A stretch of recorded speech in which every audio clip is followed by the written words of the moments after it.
Wasn't that fantastic? He is so good. We're going to start the panel sessions now, and if you are interested, the presentations, which you're going to see now, are going to be posted on www.ivres.org. And the full speaker bios are also on the same website, www.ivres.org. So we also invite you to follow us. We are into social media here, on Twitter at capital I, capital V, capital R, Renewables. So please do so. And with that, you know, Jonathan, we'll just let you take panel A. Thank you very much. Thanks, Tom. Our topic, and I'm delighted to say we're right on time, California's energy future, statewide initiatives and perspectives. Very narrow topic. Four very good panelists. Let me introduce them quickly because I really want to get to the substance. To my immediate left, Karen Douglas, originally appointed to the California Energy Commission by Governor Schwarzenegger back in 2008, reappointed by Governor Brown. You actually were the chair for about a 2-year period from 2009 to 2011. Karen fills, the CEC has different buckets, and Karen fills the lawyer slot. Very active on the DRECP, the Desert Renewable Energy Conservation Plan, worked a lot on federal stimulus programs very successfully. Previously was at the Environmental Defense Fund, the Planning and Conservation League, and degrees, I'm happy to say, from Stanford Law School, as well as from University of Colorado, Boulder. Kevin, to Karen's left, all of you know, most of you know Kevin, General Manager of IID. Been with IID for almost a decade, I think, Kevin, General Manager since 2011, lifelong resident here, USC graduate with majoring in communications, actually has written quite a bit as a freelance writer, editorial page editor of the Imperial Valley Press. To Kevin's left, Angelita Galidova, a member of the Cal ISO Board of Governors. So ask her lots of questions on transmission. Angelina's been on the Board of Governors since 2011.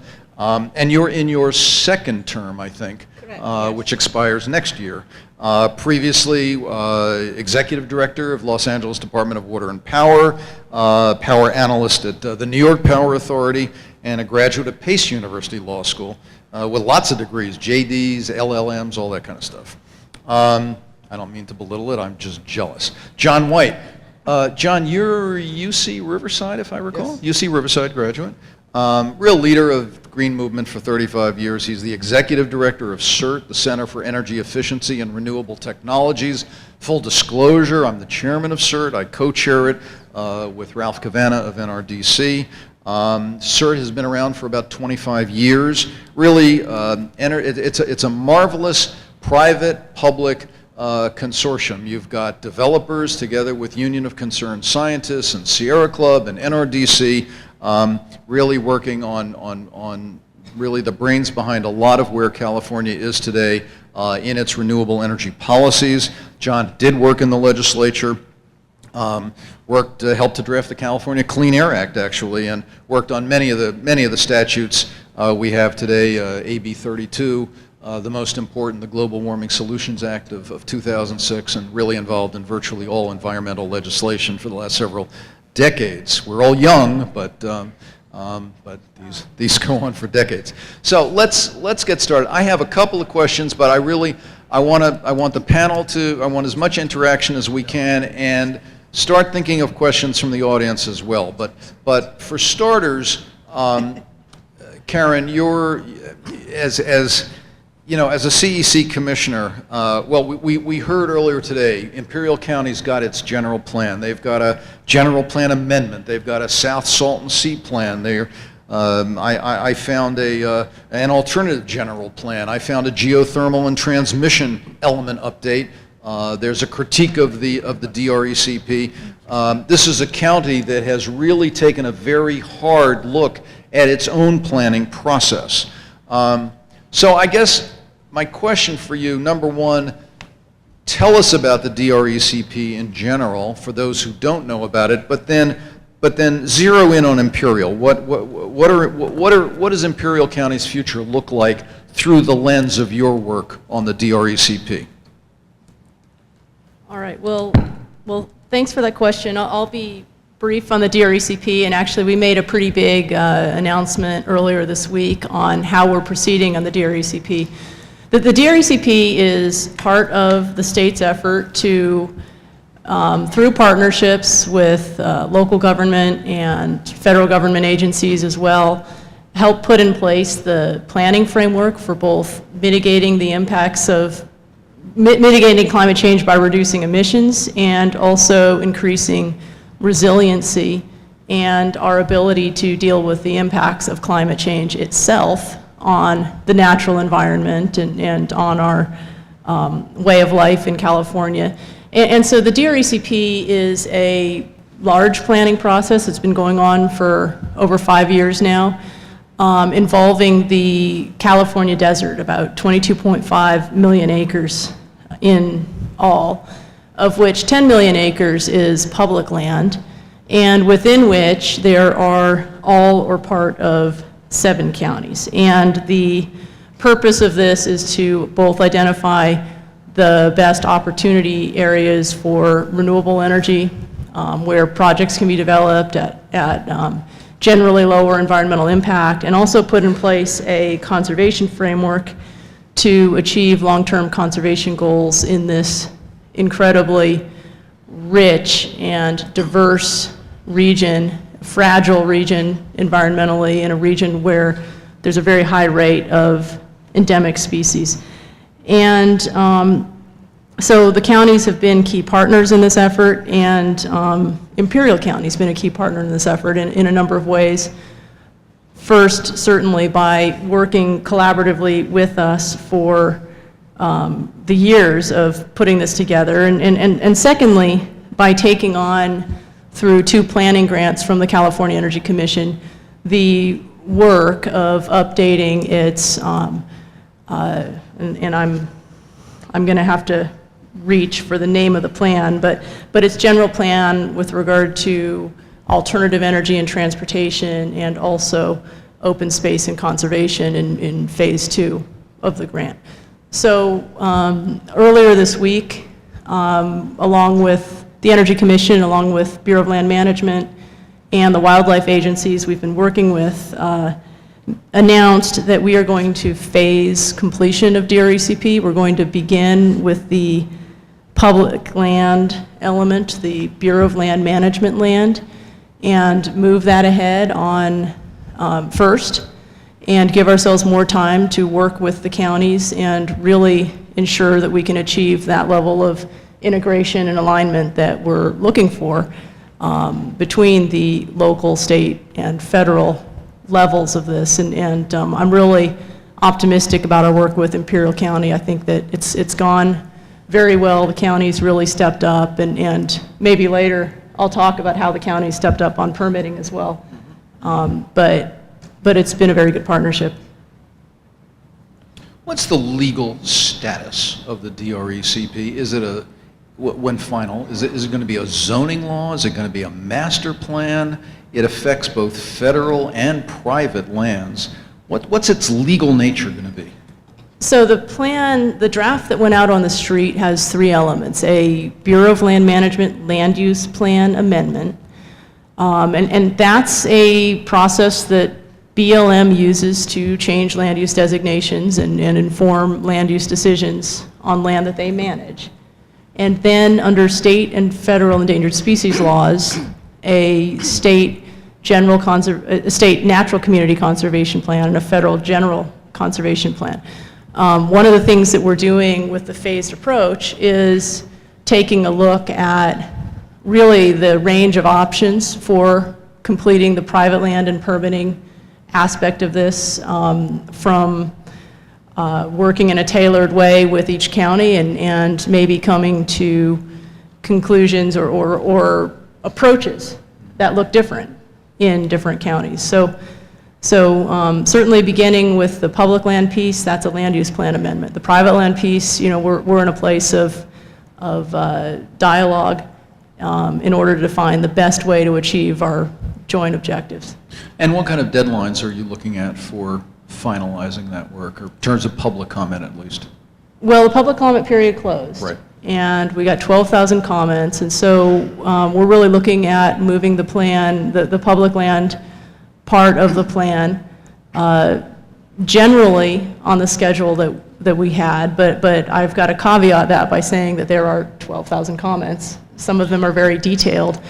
And some of the comments took advantage of a new tool that we have used really for the first time in this way, and it's called Databasin, and it provides an incredible amount of transparency on the actual data and information and models and analytics underlying the plan. People can go into that system and build their own maps and suggest things to us, and a lot of people actually did. So we've got a very different level of comments as well. You've been heavily criticized by wind developers.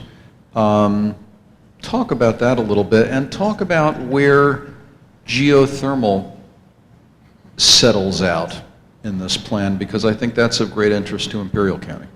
So this plan assumes, I'm going to start with geothermal. This plan assumes actually quite a lot of geothermal development. This plan is pretty aggressive, and I shouldn't say this plan. When we developed a set of assumptions about what might be built in the DRECP area, we looked at relatively high levels of geothermal, and that was in some ways as much a function of policy interest as it was. It certainly wasn't necessarily a prediction of what will happen, but we have some of the best geothermal development areas in the state and the country here in Imperial Valley. Geothermal has a lot of advantages. It's an important technology, and so we certainly hope to see geothermal contributing pretty significantly going forward. In terms of wind and other technologies, I think that we just need to be, we need to first of all continue the dialogue, secondly recognize the importance of technological diversity in running our system. It's great to have photovoltaic, we also need solar thermal with storage, we also need wind, we also need geothermal. It's really a mix in terms of bringing the system together, and one of the best things about the California desert is that it actually has an abundance of all these resources. Some of the best wind, some of the best geothermal, certainly some of the best solar in the world as well. I don't want to monopolize the question. I would like to move on, but let me just ask the other three. Do you have other points, other comments you want to make now on DRECP, or shall we move on? I was going to go to Kevin, but I think I want to go to Angelina next, given the transmission question we've had, and maybe we'll, I think, starting at the top with statewide policy folks and then drilling down. The watchword in California, Angelina, has been flexible capacity, flexibility. And there's some who have gone so far to say Cal ISO is I mean, look, you've got to keep the lights on. Where does geothermal fit in that concept of flexibility? Are you looking at, have you got too much wind and solar? Are you trying to correct? Comment on that general issue of the base load versus flexibility problem and what that's meant for geothermal. Okay. Thank you so much for having me here. It's always great to come to Imperial, and I enjoy it greatly. And with respect to transmission and with respect to reliability, the ISO is very concerned with reliability. This is our #1 objective. And of course, we want to meet the policy goals of the state. Until recently, the policy goal of the state was 33%. And how do we incorporate, 33% into the mix? We're well on track of meeting the 33%. Everybody went gung-ho, and we ended up with the duck chart.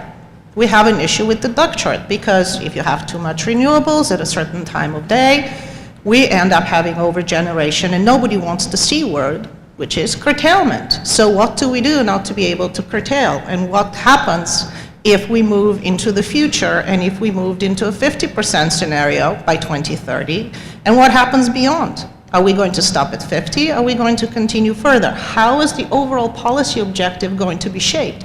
Because, like your slide pointed out, having a boom and bust situation doesn't help anybody. Having no visibility into the future doesn't help anybody.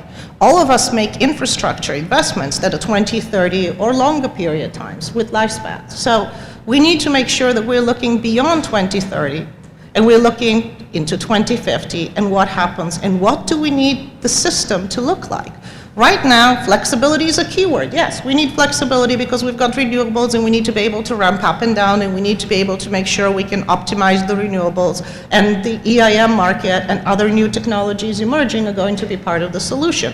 Taking it a step further and looking into a 50% scenario and maybe higher, your base load starts to become extremely important. If you're looking at a scenario that is predominantly renewables driven, geothermal becomes one of your most valuable resources. I know some of the plants can provide flexibility, which is great, and they should. But if you're looking at baseload renewables, nothing beats geothermal. Maybe a little bit biomass comes a little bit close, but geothermal should definitely be a part of the mix, and that long-term solution, that long-term visibility, that long-term supply of resources that's going to come to meet those goals of increasing renewables are going to have to include geothermal. I just read about Hawaii this morning. Hawaii is introducing a bill to go to 100% renewables by 2040. They currently have a bill of 70%. So going beyond the 50% is no longer pie in the sky bleeding edge goals. It's becoming a norm, and people are starting to look at how do we make that happen. If you have a geothermal resource, you're sitting on a mine of gold. So why wouldn't you exploit it, and why wouldn't you use it? It is certainly a technological mix, and it's certainly a resource we see that's going to be extremely valuable, and that we need to be incorporating into the mix sooner rather than later. Take it to the next step. How, it's a chicken-egg problem here. How will that actually come to fruition? John White, you may want to jump in. From a policy point of view, it certainly makes sense. As I said, if renewables are the workhorse, they've got to be more than a niche. How do we get from here to there on geothermal? Because geothermal has lagged dramatically behind wind and solar. How do we get there? You look at the situation again, and as you're moving forward with your carrots and your sticks, and as you're building your portfolio and your mix, like you do with transmission lines, you have a preference for reliability projects, you have a preference for policy-driven projects. You mesh your reliability and your policy together with a longer-term view, and you start saying, well, instead of investing in gas in the next 20 years, and I'm going to be stuck maybe with a stranded assets because I'm going to have an extremely aggressive greenhouse gas goal, what is the emission-free technology that I can rely as a base load to be able to move forward? And you start moving into a reliability base load supply that also is based on renewables and is based on geothermal. By default, if you're looking at a base load renewable 24/7, you don't have much of a choice. So we're going to see somehow a 50% standard implemented, most likely by legislation, and then will the answer be procurement and utilities? You better wake up one day and stop buying all that wind and solar and look at baseload? Will it be in the procurement phase? Where will we see this magical geothermal renaissance? I would think in the procurement phase, but also by pure economics to a certain extent, because if you're going into your cap and trade systems, and if you're going into 111D and the constraints and the additional constraints we see coming onto fossil fuel and coming onto the ability to be able to emit more greenhouse gases. If you're squeezing the bubble, so to say, and you have a platform of resources left, geothermal becomes a more and more prominent player and starts coming up. So I think, yes, a combination of thou shalt purchase, because we're going in that direction, and also this is a technology whose time has come. Mm-hmm. And we're going to be able to supply geothermal cheaper than gas. Why not do it?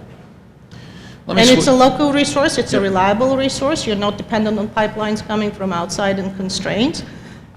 It's something that we can develop. We have it in abundance, and having again, like I said, 24/7 reliable baseload is important.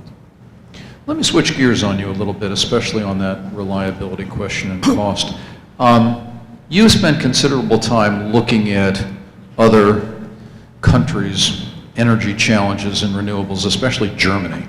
I'll read one day folks saying, let's develop renewables, let's not become like Germany.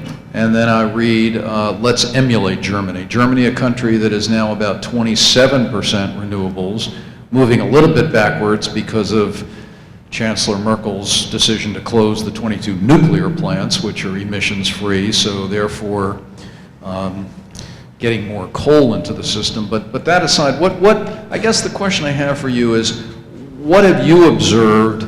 What lessons can we learn from, especially from Germany, as California tries to increase that percentage of renewables? What's the good news? What's the bad news? Okay, well, I think it's mostly good news, and I'm biased towards Germany because I have worked with Germany, and I worked on their feed-in tariff and how the feed-in tariff came to be. And the most important point that the Germans made, and they were the first ones to do it. So kind of as a global community, we have to be grateful to the Germans for driving the price of renewables down. Because by having such an aggressive program, they kind of did a social good for everybody else and reduced the overall cost of renewables, which we're all benefiting from. We would not have the 6-cent PPAs we have here, but for Germany and then China jumping into the mix. So the Germans took a long-term view. Yes, it was an economic development idea initially to bring East Germany and West Germany together and have a more industrialized approach and kind of dominate a global market that was emerging. And they came up with supporting renewables. And they did a very thoughtful program, which basically said we need to guarantee investment. We have to have visibility 20 years ahead. We will guarantee returns on the investment, and we will have a very stable investment environment so that people can get into it. Kind of the TLC approach, transparency, longevity, consistency, no bum and bust, and they didn't play with tax credits, which was also good because nonprofits were able to participate and you didn't have to do these games of having a tax credit partner come in. So they did a very thoughtful program. They adjusted the feed-in tariffs based on technologies because they didn't want to pick technological winners. Did they pay more in the beginning? Of course they did. They paid about 50 euro cents a kilowatt hour for every solar kilowatt hour generated. But over time, they had a visibility and they said, we'll pay 50 cents, then we'll pay 40 cents in the next 3 years. If you come in 3 years later, we'll pay you 30 cents. And guess what? Every 5 years, we're going to adjust that amount downwards in order to be able to keep with the market. But we'll always guarantee a reasonable return on investment. And the technology is developed. The industry is developed. Germany is one of the leaders globally supplying these technologies, and they haven't suffered economically because of it. And it has created an environment of more renewables coming into Germany, owned primarily by individuals and farmers, as opposed to here, the large-scale projects. 80% of the projects in Europe are under 1 megawatt in size. Under 1 megawatt. Under 1 megawatt, and they're owned by individuals, not corporations. So it was a social investment. People said, well, hey, look, if I have a guaranteed investment of 50 cents a kilowatt hour for 20 years, why wouldn't I put a solar system on my roof and export to the utility? And they also took away the interconnection issues. So they were very, very advanced in interconnection and making sure that people are able to monetize their investments. They made it popular and they had a boom, which is great. And they're continuing that much more, how should I say, much more strategically now, because they've saturated to the point of where they need to be strategic like us, where they locate the renewables and how.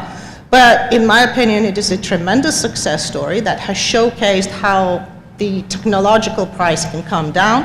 It has guaranteed independence. The Germans are very nervous about being dependent on fossils, particularly with everything that's happening in Russia. They want to phase out coal to the extent that they can. Everybody says, yes, the greenhouse gas emissions did increase because they shut down all their nuclear power plants, good for them. But also, they have exported. Most of the coal that Germany has generated has been for export because we can go into the EIM market and regionalism. The Europeans are very, very dependent on regional markets too. So because they're able to sell that cheaper power into markets outside of Germany, they increase that export. That is going to shrink in the next 3 years. They won't be able to do it because of the greenhouse gas regulations in Europe as well. So I think it's a momentary blip that we saw of an increase, and it's going to decrease. So you can say, we don't want to be like Germany because we don't want to be leaders and we don't want to do a social good for the rest of the world and bring down technological costs.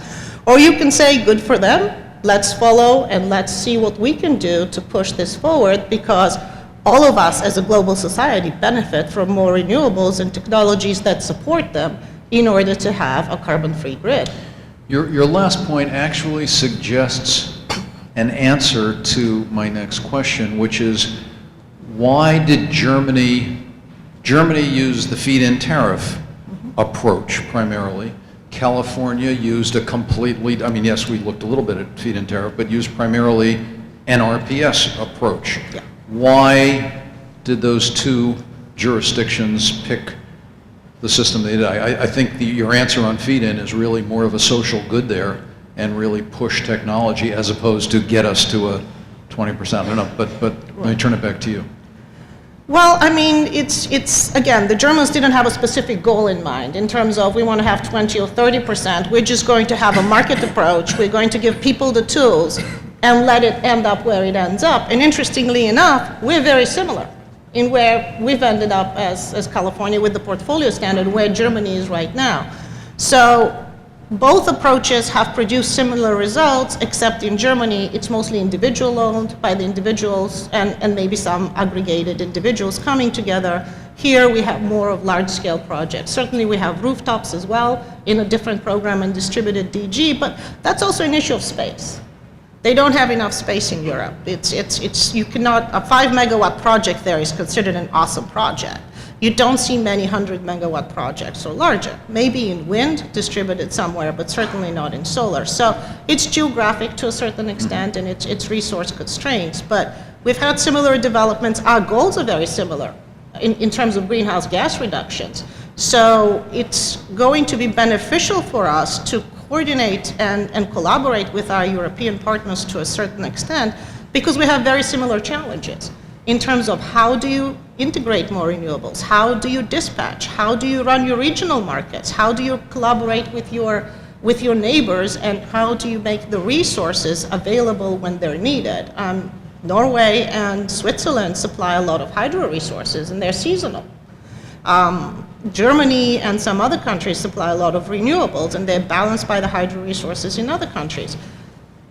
Poland sometimes just completely cuts everybody else off and says, we have contracts for coal, your renewables cannot come here, and they push it back, disrupting everybody's grid operation. So they've got challenges and they've got opportunities, but they're working like us, like the ISO, to create the regional markets and to make sure that there's collaboration.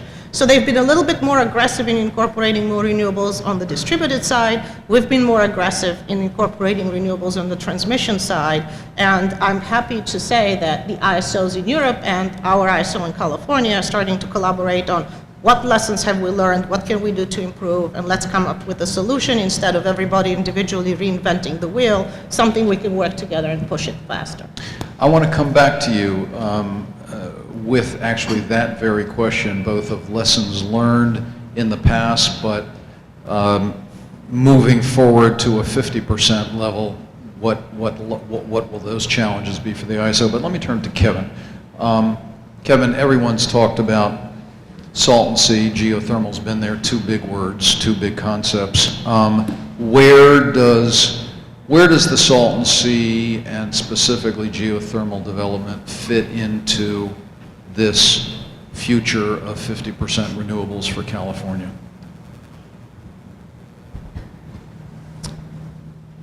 Well, I'll get to that. First, I want to say how happy I am to be here, and I trust that you're all having a good conference. I'll fix that. I do want to sort of meander back to the saltancy. I'm sure that's a shock to all of you. But what I really like to talk about is California. I saw an op-ed today in the Times by your fellow Governor Dave Olson, And Hookja. and yours from CEC, whose name is more difficult for me to pronounce. Hookja. Thanks very much. And the subject was the RPS success story, and I think it has been a success story. And I join with everyone else, I think, in commending the job all of you have done, and all of you generators have done in working toward the 33% mark.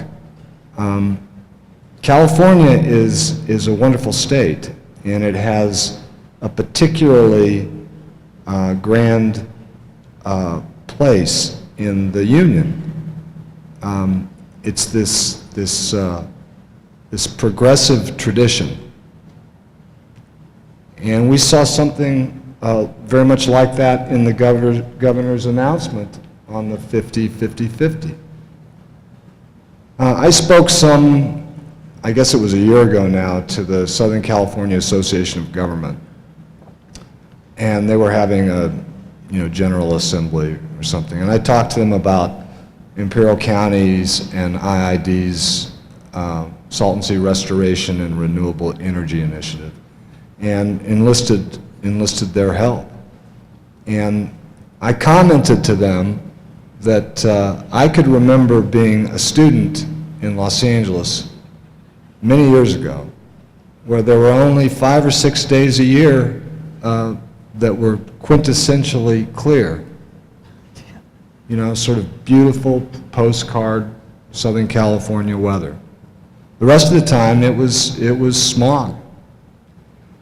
And it's not that way anymore. I just saw a news item last week that said that there's been an appreciable, discernible improvement in air quality in the Los Angeles basin. And that's because government made it happen.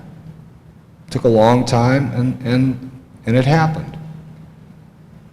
So what's achievable in California is dictated by what's politically possible. And I would submit to this panel, and by the way, Angelina, you're now my favorite ISO Board of Governors member. I would submit that the Salton Sea can be fixed if there's a political will to develop the resource that's unique to the Salton Sea.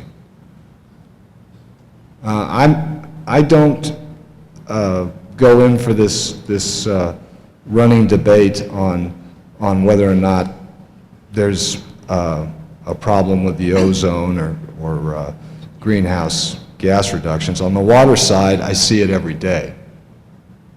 So here in Imperial County, here at IID, we deal with a plunging elevation at Hoover Dam that will ultimately, if it continues, affect power generation. In California, I don't need to tell you that we're dealing with changed climate. So at the Salton Sea, for those of you who aren't just visiting but actually live here, we have something similar right where we live. And that's because the Salton Sea is going to be smaller. And as it grows smaller, it's going to become more emissive. And the water energy nexus that both of your boards wrestle with every day, the secret to solving it is right at the Salton Sea. And with that teaser, I'll open it up to you, Jonathan. And what was your question, by the way? Well, you've approached it, but keep going. You've got the teaser, solve the problem, and solve it in the context of how to put some puzzle pieces together. Talk about Salton Sea restoration, but talk about it in the context of renewable energy solutions as well. Try that out. So the RPS, and I think you hinted at it, Jonathan, in your talk, the RPS was actually spawned by AB 32, right? So it was carbon reduction. It was air impacts. It was emissivity. And I think this new 50% mark that we're talking about today, I'm sure it's going to create a new window for, all of the developers. And don't kid yourself, the solar people aren't going anywhere, and they'll be at the front of the line.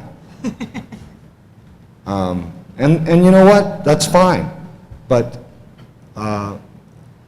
it's climate that we need to return to. And 50%, I'm all for it as a citizen of California. California should lead.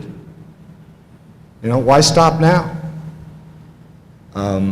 But as a public power provider, we've got to meet that 50% like everybody else. The difference with us is that virtually all of the renewable resources that we've procured are right here where we live. And we will do the same thing with geothermal. We'll be a buyer of geothermal, and I hope that everybody else is too. So in answer to your question, Jonathan, the RPS came about as a result of this same progressive tradition on air. I think that we'd be best served returning to that mindset. You noted, half in jest, but probably not, Angelina being your new best friend at the Cal ISO Board of Governors. I actually was not kidding about that. Okay. Zero jest. I sure hope so. The bar was very low, though. Well, You don't have friends? you anticipated my question. Talk about the challenges IID faces with Cal ISO. What are some of the issues? What should be addressed? I don't like one should be diplomatic on these panels. I'm not trying to be undiplomatic. What are the challenges? What are the issues, and what kind of solutions? What would you like to see? Well, thank you, Jonathan, for that softball question. I actually think that IID has shown, since the RPS in California came about, that it can work cooperatively with the ISO. But it's not just procurement that guides transmission, that influences load. It's also deliverability out of our own balancing authority.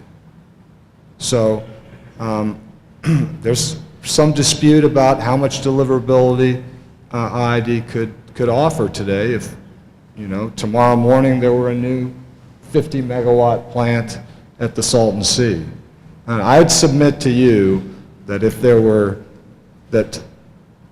you really wanted to fill the vacuum created by San Onofre, the void in the wake of that closure, that if you started today, you could do it all at the Salton Sea, and it wouldn't have to be all geothermal either, because as that lake recedes, you could end up with the world's largest industrial park there in the southern section of the Salton Sea.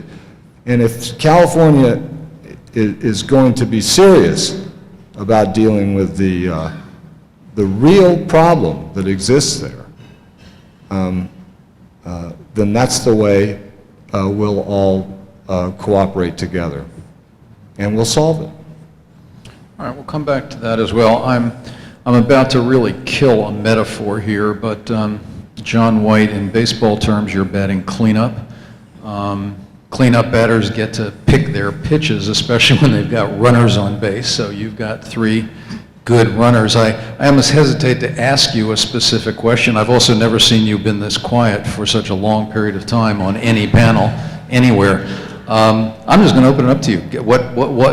Pick, respond, talk? I mean, generally, obviously, from a policy point of view, would like to know how we're going to get from here to there on these goals, but the floor is yours. Thank you, Jonathan, and thanks to the organizers for inviting me again. I always enjoy coming to Imperial. It feels like I'm more grounded both in the problems and in the solutions and the wonderful people in this community. I wish more people from Sacramento would come down here and Can you hear in the back? spend time, particularly in the winter. I also share, I grew up in Pasadena, and I share Kevin's memories about how bad the smog was and how intractable it seemed. And I think his metaphor is a good one, because I think it's really an example of what we can do when we put all of our minds together and work on it. But it requires strong direction and strong policy, and I think one of the things that characterized California's recent progress in history is we've kind of done it through a series of almost random acts that were not really connected to each other. And you pointed out, Jonathan, we had a lack of planning. We basically set these goals, 1 million solar roofs, 33% RPS, improvement of air quality and climate change, and we carried these out really through a series of discrete policies. And we've been amazingly lucky, I think, that it's gone as well as it has. But the truth is, we're going to have to move forward with a more integrated approach that looks at multiple goals, multiple strategies, and coordinated planning. It's too bad that our friend Jim Avery's not here to explain why come it is that his portfolio includes no geothermal, despite all the advertisements for Sunrise when it was being built. And I think this gets to the problem of what are you trying to solve for? The Renewable Portfolio Standard was, at the time, a fairly radical proposal that was heavily opposed and resisted and took several years to put in place. At one time, it was thought that California would import almost all of the renewable energy from the Northwest and Wyoming. And there was a strong pushback from the labor community and the environmental community and the consumer community that says, well, why are we paying for all this stuff when we're not getting benefits to California? And so we ended up with a fairly complicated scheme that emphasized in-state development. I don't think that impulse is going away. I don't think there will be political support for expanding climate and renewable energy goals unless there is a link to economic development and jobs, okay?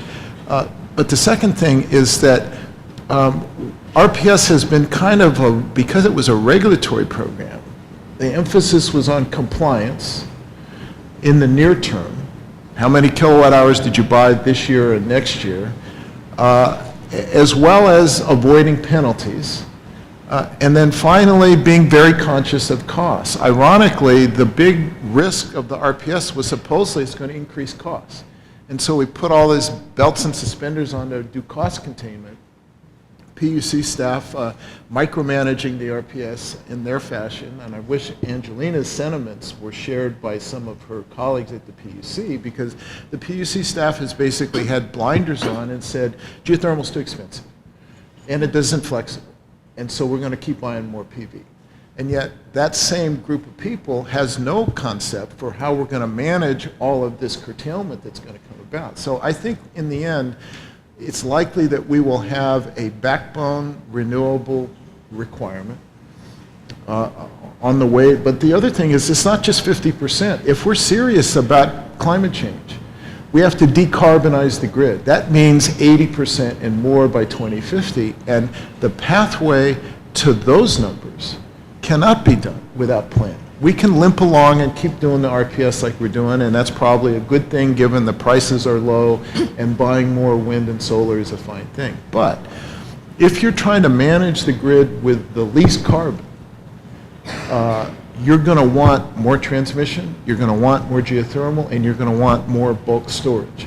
Those are going to be the critical lessons. But if you're thinking at 33% in 2020 as your focal point, you say, I'm done. That's all I need to do. And because the utilities have treated renewables as a compliance obligation instead of a overarching strategy, they've chosen the simplest and the easiest things to buy. and that's been great. The cost of solar have come down. There is another narrative that is out there that geothermal isn't needed, even with low greenhouse gas emissions, because we're going to do it all with battery storage and solar. Maybe. Batteries, Well, but batteries are a great thing, but the fact is, when you think about trying to run the grid on the least carbon possible with the most economic benefits to the people of this state, you're going to need regional cooperation, you're going to need regional imports, but you're also going to need to really think about this as a whole system, and that we haven't done, and I think that's the road we're beginning to. Well, let me pursue that with all of you, because the logical extension of what you're saying is that continuing an RPS-type system of here's a RF, here's a request for proposals, get a bid in, we'll get the price, win that contract, go to the next project. That scenario is something that does not meet your goal of better planning, and Karen certainly doesn't meet what the DRECP is generally all about. What's the answer? Because on the one hand, you can come back to a command and control, let government figure it out, which we generally don't like as a populace. We kind of like the idea of the more capitalist approach of developers go and try for projects. Where's the sweet spot there between overarching government planning and what we've had so far? Let me just take a crack at that. I think what we need is a hybrid Speak system. a little closer to the mic, by the way. I'm not I sure. think what we need is, Sorry, excuse me. not that close. I think what we need is both a backbone renewable target that we can measure progress, probably with more flexibility than the current system, but sticking to those, that as a goal and as a target for 2030 and beyond. You can't get to greenhouse gas emission reductions of the kind that we want without renewables as the strategy. But I think we need to add a greenhouse gas target that will put us on the path to 2050 and have that be a driving force in grid planning, so that, you know, our friends at the ISO to this day still stop at 2020. It's one of the reasons that the transmission down here doesn't look like it's needed, because we don't need it for 33, and until the PUC tells them to study something else, they stop at 2020. When you look beyond 2020 to 2030 and beyond to 2050, the game plan becomes more clear, and yet our current statutory planning framework stops at 2020. So at a minimum, whatever we do, combination of renewables and GHG, it needs to be interim and long-term. Angelina, is that a fair statement? Why don't you respond? Yes, and it's true. It's going to be a much more intensive and a much more collaborative process where you need to have visibility into systems beyond just the ISO system. And it's wonderful that we're collaborating with the IID. We've got visibility into their system, and that will be an opportunity to enable us to work together much more closely and put us on a path of integrating more renewables from the IID area. I mean, you've got the best solar resources, the best geothermal, and the best biomass. Why not utilize that? I can't imagine that it's not going to be one of the lowest cost solutions. But as John pointed out, yes, it's true. The planning horizons are very short, and now we're looking at 2030. And 2030 with a 50% is a totally new ballgame. We don't know what it is, but we do want to make sure that it's not as prescriptive as the RPS. And you're not only looking at electricity when you're looking at the greenhouse gas emissions. You also need to tackle the transportation sector. 43% of your greenhouse gas emissions come from vehicles on the freeways. So how do we approach that issue? And of course, being challenging is also an opportunity, because electric vehicles, transportation being a part of the solution, transportation fleets providing a sink for the overgeneration, being able to have the vehicle to grid charging solutions is very important, being able to have demand response and aggregators, and people who are able to optimize energy efficiency becomes more and more critical. How do we work together with industries we've never traditionally worked with and integrated as closely before, like the transportation sector, like the IT sector, because that's going to be driven very much into the area of demand response, and how do we all make sure that these solutions come together in a way that is least cost, best fit for everybody? And We haven't thought in that perspective. We're starting to, for the very first time, and analyzing the opportunities, which means we need to talk with electric vehicle manufacturers, with battery manufacturers. Bulk storage is critical. If you can have a pumped hydro facility providing you generation and storage of thousands of megawatts, why not? We've got 13,000 megawatts of ramping up and down we need to be doing every day according to the duct chart. And that's only by 2030. If we go further, it becomes more. So all of these technologies have to come in and play together, and we need to start looking at all of them, and we're not right now. It's all piecemeal. And it's something that needs to start to change with the energy principles meetings. I think it is starting to, but more players need to be around the table.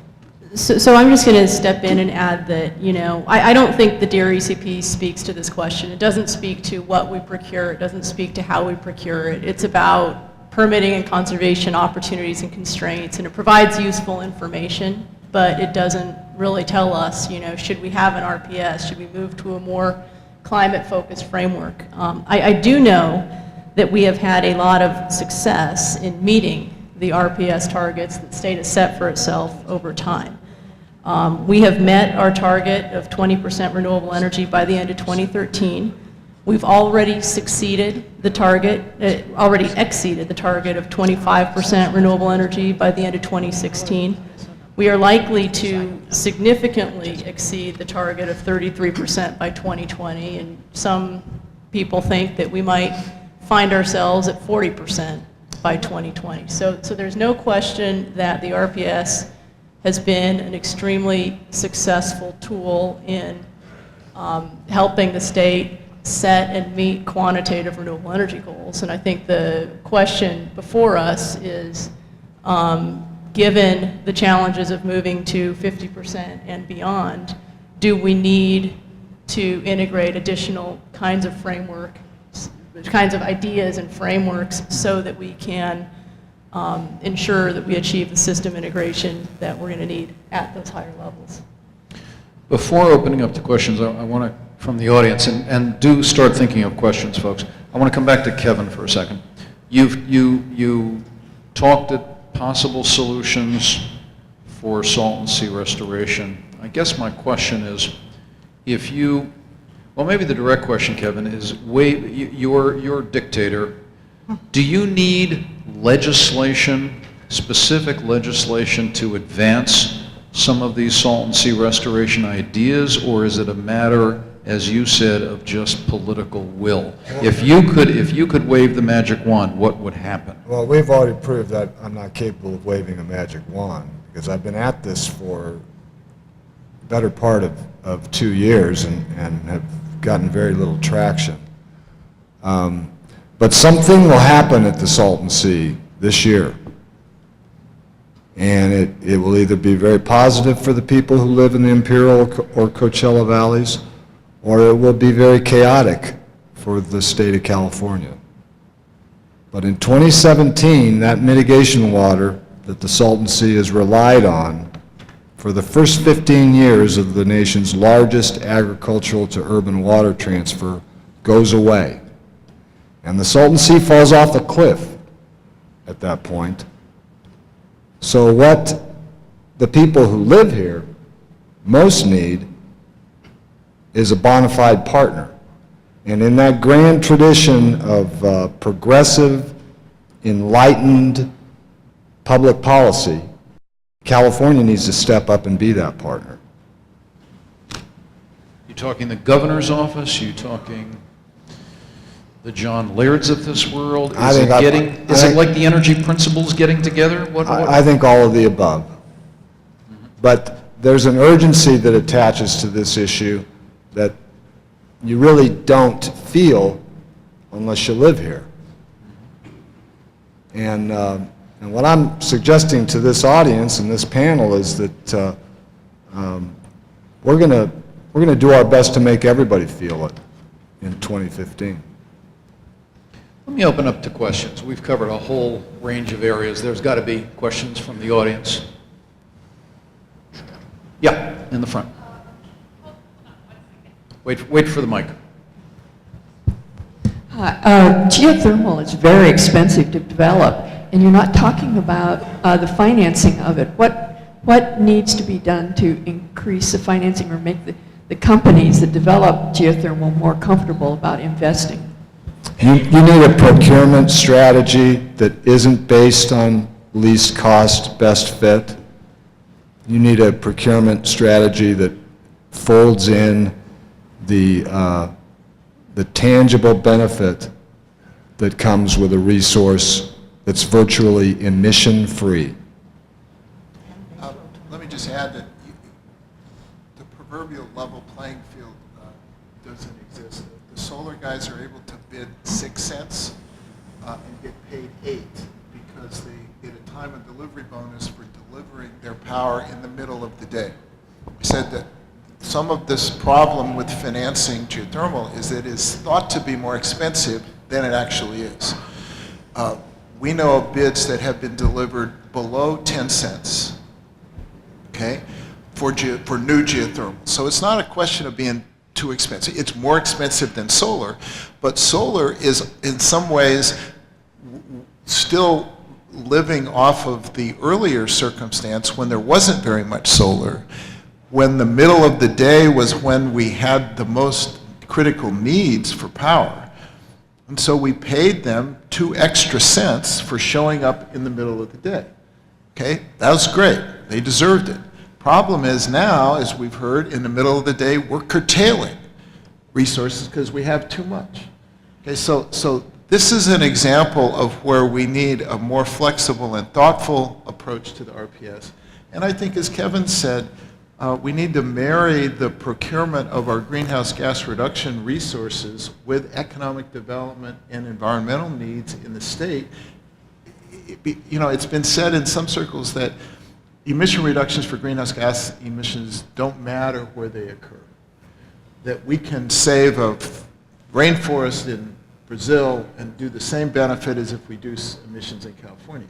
But if you add air pollution emission reductions to the goals you're trying to pursue, and you talk about how do we have economic development go along with the achieving of these goals, then I think you end up with a different program. And yet utilities have bought, this administration, in my opinion, missed the opportunity with San Onofre to do more with renewables and preferred resources. They were afraid of the lights going out. Let me interject, John, if I can.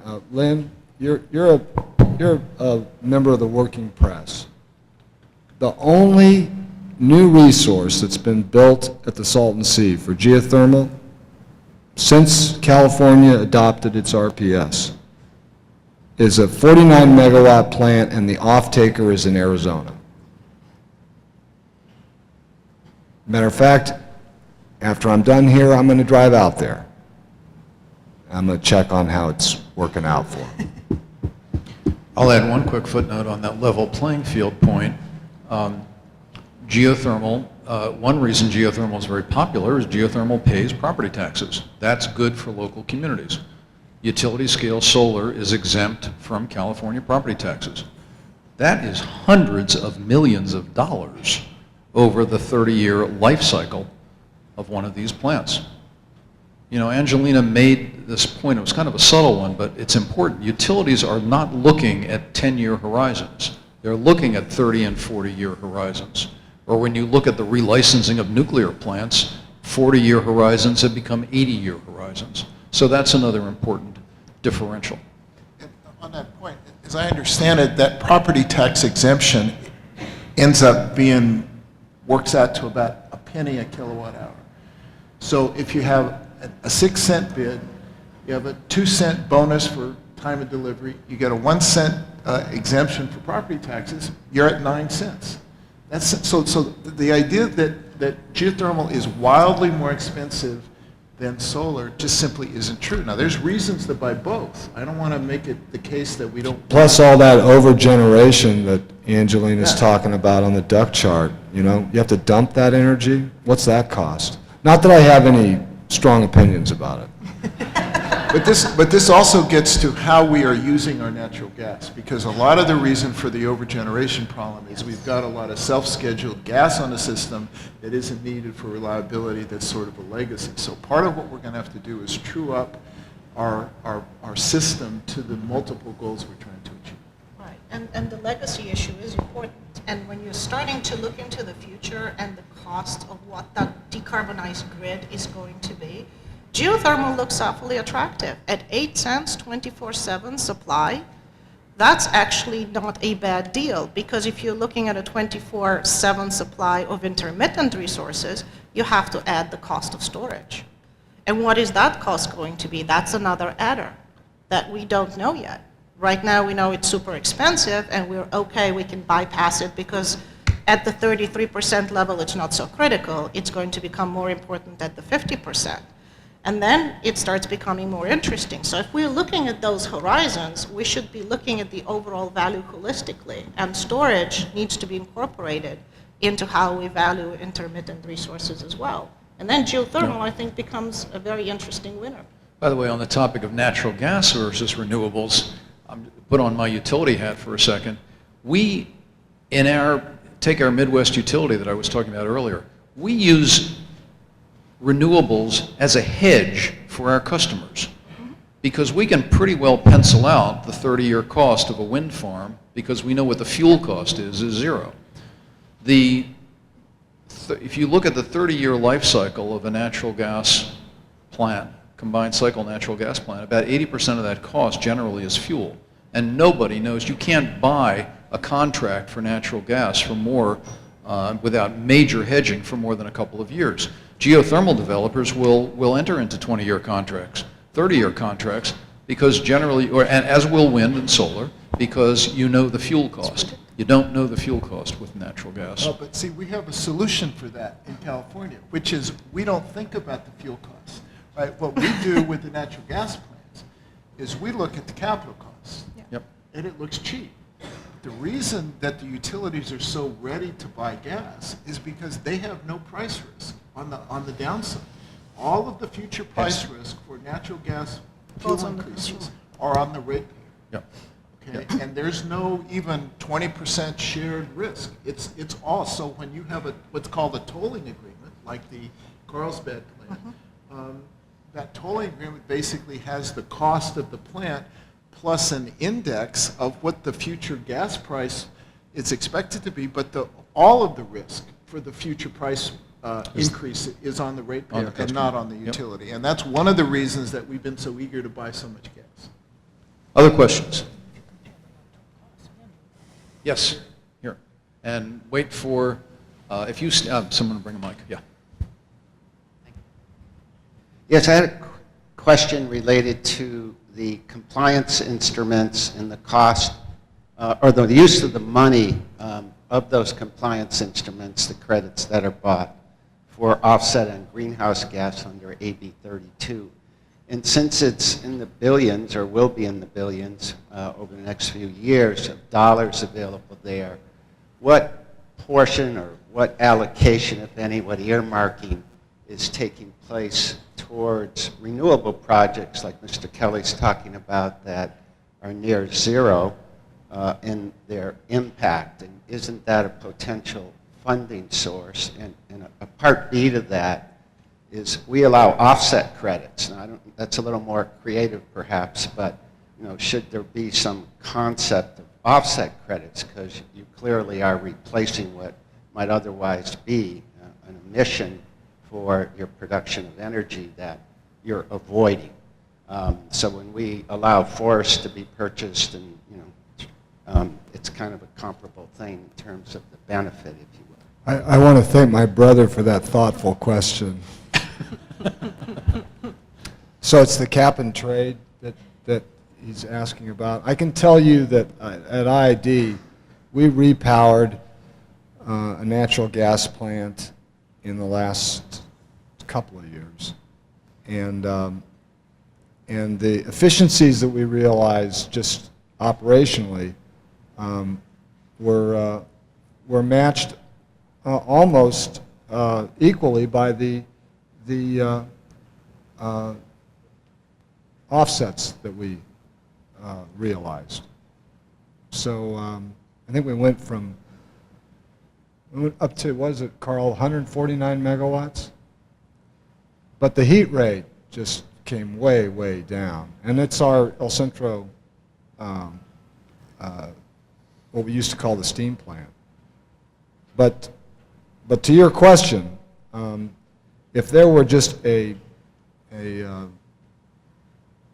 large-scale build-out of the geothermal resource at the Salton Sea, say it was 1,000 megawatts, what corresponding impact would that have on the air? I can't tell you, but I think it would be profound. Other questions? I saw another hand. Yes, way on the other side. Wait for 1 second, and the gentleman front left table. White beard and red shirt. Hi, I'm Rod Williams, Mesquite Lake Water and Power. I sit here and I'm in total amazement that there's not been one word spoken of conversion of trash to energy. I'd like for someone to address that. There is, I think, an economic question about the relative cost effectiveness of particularly mass burn technology as a solution. But I think there is a lot of interest in converting methane from landfills into renewable fuels, and also dairy waste, which is a very significant source of methane pollution.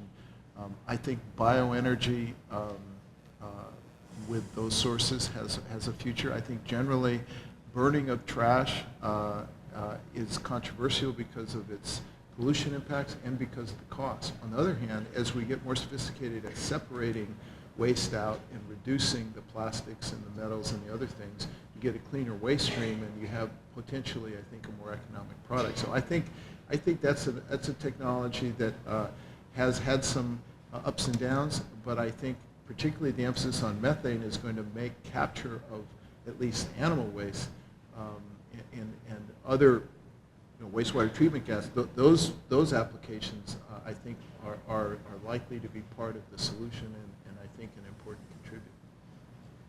One last question. Yes, right in the middle.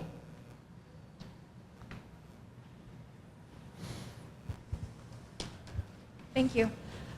There's been a lot of discussion about larger projects, and I'm wondering if there's going to be any initiatives that might be addressed in the future to address like the existing facilities and smaller projects. Perhaps like cogeneration, trigeneration, just recovering heat, reducing load overall on the grid.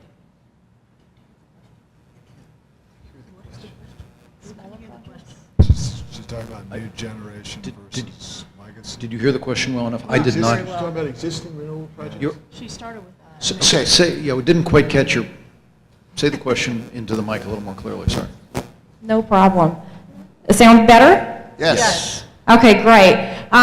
There's been a lot of discussion about these larger projects, solar, wind, geothermal, but I'm wondering if there is any major discussion about an initiative to address existing facilities as far as making them more efficient. I mean, these are smaller projects that encompass cogeneration, trigeneration. We're talking about food processing plants, hospitals, just industrial facilities across the board to reduce the load on the grid overall, because I figure that will also contribute. I think the third leg of that stool that the governor announced in 50-50-50 was energy efficiency, right? From buildings. Yes. And I think it was to come from exactly those sorts of projects. Right. And another twist that we have is because there's also an initiative, we've got so many initiatives, like I said, it's a patchwork, the zero net energy construction, both for residential and commercial moving into the future. You're going to have a very interesting situation of now your building stock incorporating an energy generation and a storage element, and how is that going to fit in? And it also weaves into the economic development component, because if all of a sudden your roof, your facade, your window becomes a generator at whatever efficiency that is, you're not going to import that roof from far away. It's going to be locally manufactured. So by default, your smaller projects and your goals of zero net energy are going to lead to economic development, because you're going to want those windows, those facades, those roofs, those charging stations manufactured, installed, and maintained in state. So moving towards a cleaner building fleet and more energy efficiency leads to more jobs and economic development. And that's, I think, something we're going to see in the very near future developing, where it's not only going to be large-scale power plants that are developed, but based on microgrids, based on community, based on zero-net energy communities as a whole, you're going to see a shift towards local manufacturing of generation components, control, whether it's your nests, whether it's your new high-tech companies being able to incorporate your efficiency appliances into your home, being able to remotely tell your house cool now or warm up now, is going to be an opportunity for customers to be able to control their energy future and their energy destiny. And we were having a strategic retreat not so long ago with the ISO. We kind of stepped back and said, well, who are we doing this for? Who is ultimately the entity that we serve? And lo and behold, it is the customer. It's not the ratepayer, not necessarily the utility. It's the customer that's going to drive the future demand, and the customer wanting more control of their energy destiny.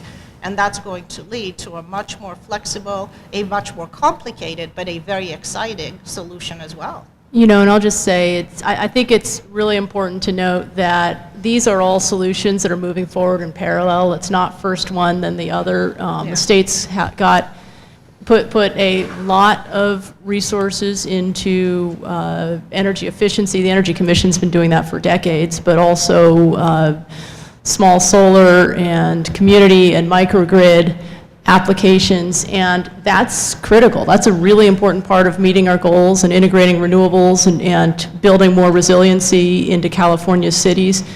And at the same time, we need to think about the system as a system. And you know, a lot of Californians live on the coast where you might get 85 or more cloudy days a year. So you can have solar on every building in the city, but when it's cloudy for a week, it doesn't help you that much. So you need to think about the system as a system. It's really the integration of what are the steps that are cost effective and make sense that we need to do to make this work in our urban centers, and where are there great renewable energy resources in the desert, in the Central Valley, in the West, in the Western interconnection, so that we can leverage the renewable energy potential and we can leverage the natural variability in when these areas generate and what resources are generating, so that we can reach our long-term climate and energy goals in a way that's cost-effective and on time, and continue to provide reliable electricity service to Californians. I mean, that's really fundamentally what this is about. And you know, it's not either or. It's really having to do these things in parallel, and increasingly, I think, in an integrated and thought-through way. We're going to resume at about 11:05, but before taking the break, please join me in thanking this panel for a terrific discussion.